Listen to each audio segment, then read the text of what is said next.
Halo, welcome back to my YouTube channel.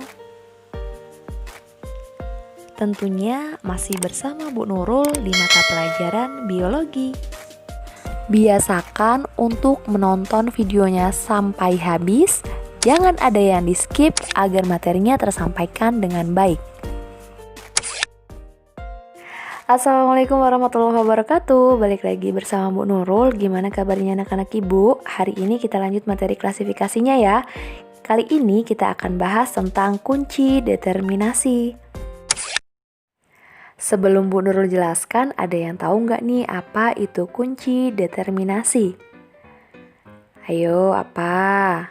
Udah dibaca belum bukunya? Oke, Ibu jelaskan ya. Kemarin kan Bu Nurul sudah bahas bahwasannya proses pengklasifikasian itu bisa dilakukan dengan menggunakan yang namanya kunci determinasi. Kunci determinasi ini merupakan petunjuk praktis untuk mengidentifikasi dan mengklasifikasikan suatu organisme ke dalam suatu tingkatan takson tertentu. Masih ingat kan tingkatan taksonnya ada apa saja kemarin? Ibu yakin masih pada ingat. Nah, format kunci determinasi ini biasanya menggunakan ciri yang saling berlawanan sehingga sering disebut dengan kunci dikotom. Jadi nama lain dari kunci determinasi adalah kunci dikotom. Contohnya seperti apa sih Bu kunci kata-kata atau ciri yang saling berlawanan atau yang disebut dengan kunci dikotom tersebut? Contohnya nih misalnya ada tumbuhan yang punya ciri dia berpembuluh, nah lawannya tidak berpembuluh. Kemudian ada hewan bertulang belakang, lawannya hewan yang tidak bertulang belakang, seperti itu. Selanjutnya kita akan bahas tentang hal yang perlu diperhatikan dalam pembuatan kunci determinasi. Yang pertama jelas harus dikotom, tadi cirinya ditulis dengan berlawanan. Kemudian yang kedua ciri yang dimasukkan itu yang mudah diamati. Yang ketiga, hindari pemakaian kisaran yang tumpang tindih atau hal-hal yang bersifat relatif. Contohnya misalnya daunnya berjumlah 4 sampai 8, kan nggak jelas tuh berapa jumlahnya jadinya.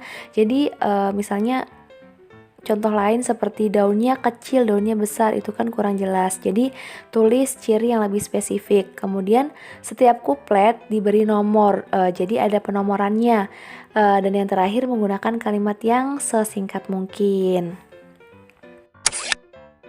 Kalau tadi sudah bahas tentang cara menuliskan kunci determinasinya, sekarang kita bahas ke langkah identifikasi menggunakan kunci determinasinya. Jadi yang pertama nih, khususnya kalau kalian mau mengidentifikasi tumbuhan itu harus dibawa seluruh bagian tumbuhannya secara lengkap, baik akar, batang, daun, bunga, buah, dan bijinya. Yang kedua, setelah kita mendapatkan tumbuhan yang akan kita identifikasi, kita deskripsikan terlebih dahulu tuh tumbuhan tersebut. Kemudian yang ketiga, mencocokkan hasil pengamatan dengan kunci determinasi yang telah kita buat. Jadi deskripsi suatu tumbuhan tadi kita cocokkan dengan kunci determinasinya. Dan yang terakhir, menentukan tuh nama atau kelompok objek dan menuliskan rumusan determinasinya.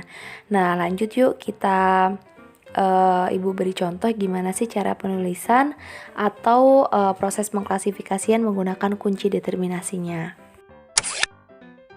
Nah, ini dia kunci determinasi yang telah dibuat. Sudah sesuai ya dengan kaidah penulisannya tadi. Cirinya ditulis berlawanan, tidak tumpang tindih, jelaskan ciri-cirinya, kemudian ditulis dengan sesingkat mungkin. Di sini Bu Nurul contohkan kita akan mengidentifikasi katak. Diperhatikan ciri-ciri dari katak. Nah, lanjut kita lihat ke ciri yang pertama, kuplet yang pertama. Ini ada bertulang belakang dan tak bertulang belakang. Kira-kira katak bertulang belakang atau tidak? Katak termasuk hewan yang bertulang belakang. Jadi kita tulis 1A di kunci determinasinya. Nah nih A ini kan lanjut ke nomor 2. Nah nomor 2 nih kita lihat cirinya, menyusui anaknya, tidak menyusui anaknya. Ayo, katak menyusui atau tidak? Pernah lihat katak menyusui anaknya? Tidak. Jadi kita tulis kuncinya 2B. Nah B ini lanjut ke nomor 3. Tubuhnya ditutupi bulu, tubuhnya tidak ditutupi bulu. Yang mana? Ditutupi bulu atau tidak? Dilihat gambarnya. Tidak ditutupi bulu, berarti kuncinya 3B. Lanjut ke nomor 4.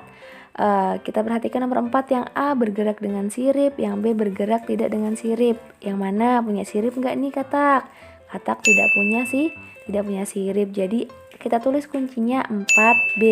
Lanjut ke nomor 5. Kulitnya selalu basah, yang A, yang B kulitnya tidak selalu basah. Ayo, amfibi kulitnya selalu basah atau tidak? Pernah megang katak?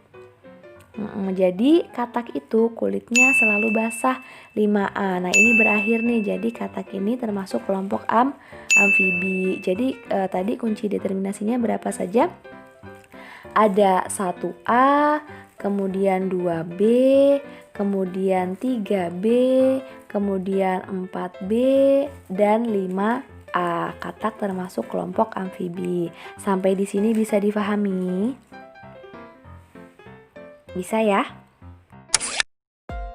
Nah, itu tadi materi tentang kunci determinasi yang telah Ibu jelaskan. Semoga bisa kalian pahami. Ibu ingatkan sebelum Ibu tutup, untuk anak-anak Ibu, jangan lupa ibadahnya ya. Jangan lupa sholat fardu dan juga sholat sunnahnya. Tetap semangat belajarnya. Ibu akhiri, wassalamualaikum warahmatullahi wabarakatuh.